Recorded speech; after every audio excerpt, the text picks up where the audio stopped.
if you're into skiing, and I mean like turning, not just straight lining, you may want to listen to this. If not, just flick through. Don't listen to what I'm about to say. So today I just finished skiing with the Threadbow ski instructors in the afternoon, and the level 4 ski instructors, or around that top end bracket of ski instructor. And so we were going fast, we were carving, we were making really fast short turns, we were skiing bumps. And we had 11 people in my group. And I thought, what am I going to do with a lot of people? And the conditions are awesome. I mean, like there's snow low down here. It's so good at the moment. What am I going to do with these people that I don't make them bored? We can ski heaps, because I wanted to ski heaps, but still learn something, walk away with something new.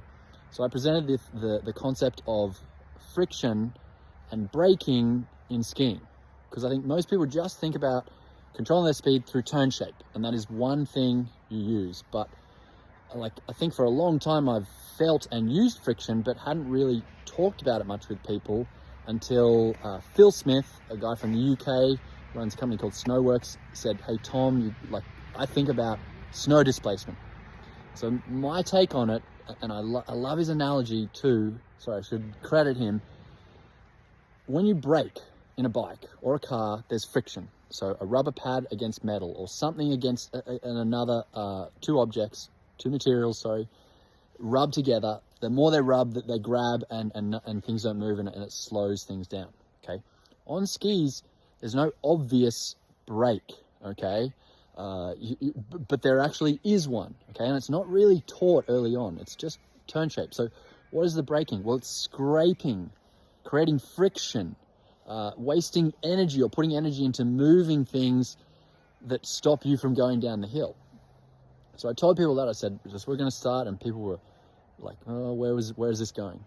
Because it was a high-end clinic. So we started there. I said, make turns where you try and make a short turn, which always creates some friction on the snow, okay? Because you're brushing, you're never like locking your edge. So, and I gave them the rhythm. I said, it's got to be like 60 beats per minute minimum, like boom, boom, boom, boom. So longer than that, not happening.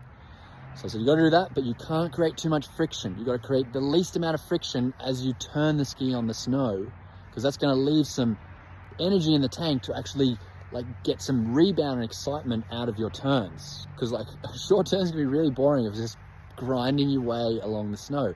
Way more exciting if it's rebounding side to side, bouncing, getting lots of deflection left to right. So we took that, we played with that all day. We went into long turns, and I said, like, you need speed around the arc in order to like use that to like then incline and have fun, like bend the ski, tip it over. If you've got no speed, you can't tip over without leaning on the inside ski. So then took it to the other end. It's like, don't create friction to slow yourself down. And then we skied some bumps, steep stuff. Use the friction early in the turn, okay? And just like a biker, if you come into a turn, you don't want to come in and brake in the turn. You want to do your braking almost like as you enter or just before, and then try and carry speed around the corner.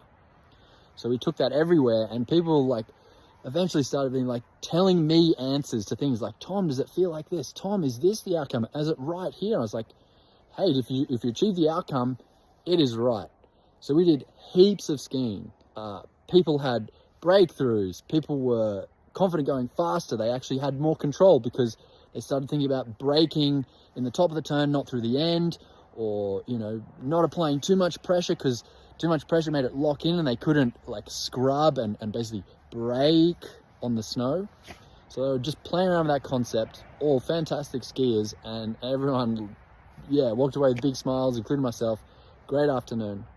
And I'm sharing this with you in case this is something that helps you like play with your skiing and improve your skiing. So there are brakes on skis. It's your interaction of edges with the snow. It's friction. It's moving snow. Be aware of that.